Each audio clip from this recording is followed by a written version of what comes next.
ان کو لمم کہا جاتا ہے، چھوٹے چھوٹے گناہ، صغیرہ گناہ۔ تو اسی طریقے سے حالت صیام میں، روزے کی حالت میں انسان سے غیر اختیاری طور پر جو بیہودہ باتیں اسی طریقے سے گناہ ہو جاتے ہیں، ان کا کفارہ ہے یہ۔ اور حضور صلی اللہ علیہ وسلم نے یہ فرمایا، حضرت جریر بن عبداللہ شاہد راوی ہے، فرمایا کہ صوم شہر رمضان معلق بین السماء والارض ولا يرفع الا بزکاۃ الفطر۔ مشہور معروف روایت ہے کہ رمضان کے روزے جو ہے آسمان اور زمین کے درمیان معلق رہتے ہیں، لٹکے ہوئے رہتے ہیں، گویا کہ قبول نہیں ہوتے ہیں جب تک کہ صدقہ فطر ادا نہ کیا جائے۔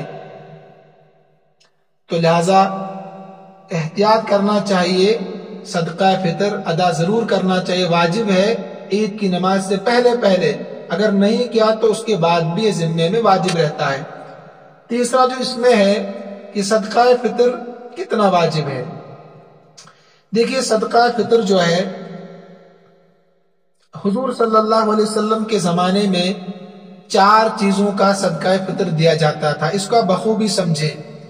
یا تو گندم دیا جاتا تھا، یا کنک چیس ونن کاشر پٹ، یا جو دیا جاتا تھا، یا وش کے ونن چیس، یا کھجور اور کشمش۔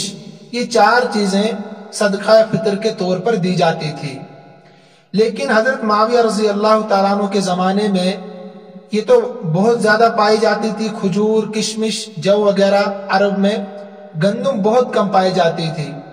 حضرت معاویہ رضی اللہ تعالیٰ عنہ کے زمانے میں تو گندم بہت قیمتی تھی، تو لہٰذا پتہ چلتا ہے کہ اس زمانے میں گندم زیادہ قیمتی ہوگی، اس لیے حضور صلی اللہ علیہ وسلم اور صحابہ بھی گندم بطور صدقۃ الفطر دیا کرتے تھے۔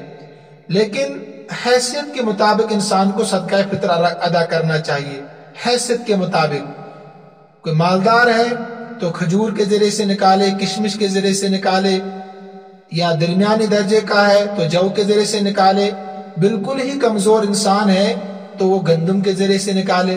آج کے زمانے میں گندم سستا ہے، تو لہٰذا اگر مالدار انسان بھی جو کروڑ پتی ہے، لاکھوں میں کمانے والا انسان ہے، اگر وہ بھی گندم کے ذریعے سے صدقہ فطر نکالنا چاہے، ادا تو ہو جائے گا، ادائیگی میں کوئی خرابی نہیں ہے، ادا ہو جائے گا صدقۃ الفطر، لیکن بہتر یہ ہے کہ وہ اعلیٰ کوالٹی سے نکالے، بہترین چیز سے نکالے۔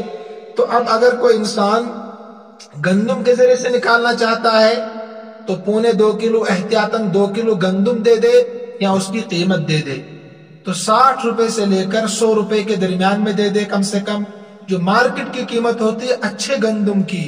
اچھا اور اچھی چیز اللہ کے راستے میں خرچ کرنی چاہیے۔ ہم جو بیکار ہوتی ہے، جو کپڑے ہم بیکار سمجھتے ہیں، وہ فقیر کو دیتے ہیں۔ جو پسند آپ کو ہے، عمدہ چیز اللہ کے راستے میں خرچ کرنی چاہیے، اس کے برکات بھی ایسے ہی نمودار ہوں گے۔ اللہ تبارک و تعالیٰ نے فرمایا لن تنالوا البر حتی تنفقوا مما تحبون، تم نیکی حاصل نہیں کر سکتے جب تک کہ اللہ کے راستے میں وہ چیز نہ خرچ کرو جس کو تم خود پسند کرتے ہو۔ خود تم پسند کرتے ہو تو وہ چیز اللہ کے راستے میں خرچ کرنی چاہیے۔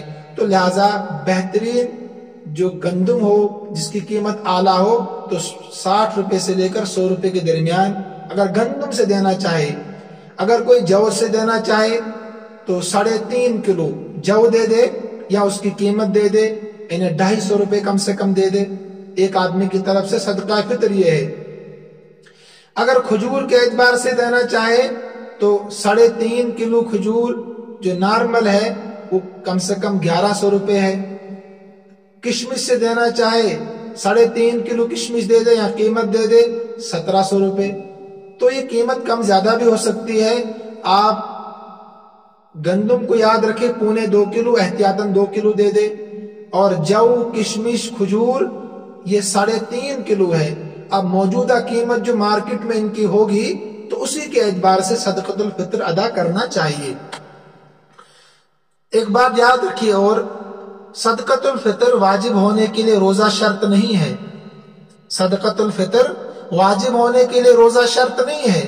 اگر کسی عذر، مثلا سفر، بیماری بڑھاپے کی وجہ سے یا معاذ اللہ کسی انسان نے بلا عذر روزہ نہیں رکھا، بلا عذر روزہ نہیں رکھا، عذر تھا ہی نہیں تب بھی روزہ نہیں رکھا، اس کے باوجود بھی صدقۃ الفطر واجب ہے، اس کے باوجود بھی صدقۃ الفطر واجب ہے۔ ایک دوسرا سوال ہے صدقۃ الفطر کس کو دینا چاہیے؟ دیکھیے، جس کو زکوٰۃ آپ دے سکتے ہیں اسی کو صدقہ فطر بھی دینا جائز ہے، ان دونوں کا مصرف ایک ہی ہے۔ تو زکوٰۃ کے تعلق سے میں نے پچھلے ہفتے بتایا تھا آپ کو، قرآن نے جو 8 مصارف بیان کیے ہیں وہاں پر زکوٰۃ دینا جائز ہے، تو اسی طریقے سے صدقۃ الفطر بھی انہی مصارف میں خرچ کرنا چاہیے۔ تیسرا سوال ہے غریب آدمی کو صدقہ فطر ادا کرنا ہے، تو وہی سوال آ گیا کہ غریب آدمی جو ہے اگر ضروریات سے زائد اس کے پاس جو سامان ہے اس کی قیمت 40,000 تک نہیں پہنچتی ہے تو وہ صدقہ فطر ادا نہ کرے، بلکہ وہ تو مستحق ہے کہ آپ اس کو صدقہ فطر دے دیں، وہ تو غریب انسان ہے تو اس کے لیے صدقہ فطر نہیں ہے۔ لیکن ایک روایت اور بھی ہے، کمزور روایت ہے کہ ہر انسان کو صدقۃ الفطر ادا کرنا چاہیے، کوشش کرے کہ صدقہ فطر ادا کرے، کیونکہ جیسے میں نے بتا دیا کہ روزوں کا کفارہ ہوتا ہے، اگر کرے گا تو اس کے لیے بہتر ہوگا، اگر یہ نہیں کرے گا غریب انسان تو یہ گنہگار نہیں ہوگا، لیکن مالدار صاحب نصاب اگر ادا نہیں کرتا ہے تو وہ تو گنہگار ہوگا، اس پر واجب ہے۔ ایک سوال اور ہے قرض دیے گئے پیسوں میں زکوٰۃ کی نیت کرنا، یعنی جو آپ نے قرض دیا کسی کو تو اب اس میں آپ زکوٰۃ کی نیت کرتے ہیں اور لکھا ہے کہ جب وہ غریب ہو جائے، مثلا آپ نے کسی کو 10,000 روپے دیے ہیں تو اب دیتے وقت آپ کی نیت واپس لینے کی ہے، لیکن وہ اچانک فقیر ہو گئے بیچارہ،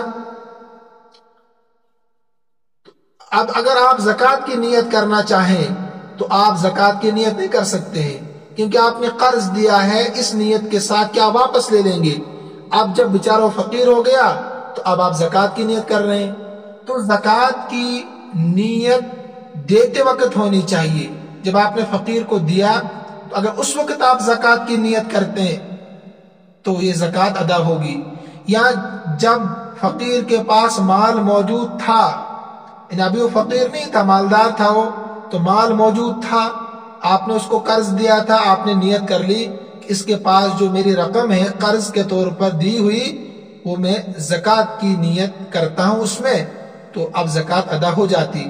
لیکن آپ نے کسی کو پیسے دے دیے، اب بیچارہ وہ غریب ہو گیا، اب آپ نیت کر رہے ہیں، دیتے وقت آپ نے نیت نہیں کی تھی، جب اس کے پاس مال تھا تب آپ نے نیت نہیں کی، لیکن اب وہ فقیر ہو گیا، غریب ہو گیا، اب آپ نیت کرنا چاہتے ہیں، تو لہٰذا اب آپ کی زکوٰۃ ادا نہیں ہوگی، آپ کو اس کی زکوٰۃ الگ سے ادا کرنی ہوگی۔ ایک سوال اور ہے دوران اذان تلاوت کر سکتے ہیں کہ نہیں؟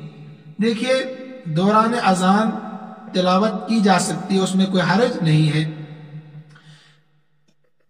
اذان کا جواب دینا یہ عملی طور پر واجب ہے، یعنی اذان سن کر مسجد کی طرف جانا اور عملی طور پر اذان کا جواب دینا یہ واجب ہے، کہ میں جواب دے رہا ہوں اور میں مسجد کی طرف نکلا ہوں، یہ واجب ہے۔ اور زبان سے اذان کا جواب دینا مستحب ہے، اللہ اکبر کے بدلے اللہ اکبر کہنا یہ مستحب ہے، لہذا اگر کوئی شخص تلاوت کلام مجید میں مشغول ہو، یعنی قرآن کی تلاوت کر رہا ہو، تو افضل یہ ہے کہ اذان کے لیے تلاوت موقوف کر دے، اور اگر مسجد میں نہیں ہے تو زبانی جواب دینے کے ساتھ ساتھ مسجد کی طرف عملی طور پر بھی جانے کی کوشش کرے، یعنی مسجد کی طرف نکلے، نماز کے لیے نکلے۔ لیکن اگر تلاوت پہلے سے کر رہا تھا انسان، اذان شروع ہو گئی تو اس کو اختیار ہے، چاہے تلاوت بند کر کے اذان کا جواب دے دے یا تلاوت جاری رکھے، دونوں صورتوں میں کوئی حرج نہیں ہے، انسان گنہگار نہیں ہوگا۔ اللہ تبارک و تعالی عمل کرنے کی توفیق عطا فرمائے، اللہ رب العزت شان صحابیت عطا فرمائے، اللہ رب العزت ہم سب کا خاتمہ ایمان پر فرمائے، اللہ تبارک و تعالی عالم اسلام کی حفاظت فرمائے، اللہ تبارک و تعالی مسلمانوں کے مراکز کی، مساجد کی، خانقاہوں کی، حرمین شریفین کی، بیت المقدس کی حفاظت فرمائے۔ اللہ تبارک و تعالی عالم اسلام کی حفاظت فرمائے۔ اللہ تبارک و تعالی موجودہ بیماری سے، وبا سے پوری انسانیت کی حفاظت فرمائے، خصوصاً اہلیان کشمیر کی حفاظت فرمائے۔ اللہ تبارک و تعالی ہم سب کا خاتمہ ایمان پر فرمائے۔ حاضرین مجلس میں جو بیمار ہے اللہ رب العزت سب کو صحت کامل عطا فرمائے۔ ہسپتالوں میں جو بیمار پڑے ہوئے، گھروں میں جو بیمار پڑے ہیں اللہ سب کو صحت کامل عطا فرمائے۔ حاضرین مجلس میں جس کے جو جائز مقاصد ہے، جائز تمنائیں ہیں، جائز مرادیں اللہ سب کو پورا فرمائے۔ اللہ رب العزت ہم سب کا خاتمہ ایمان پر فرمائے۔ وآخر دعوانا ان الحمد للہ رب العالمین۔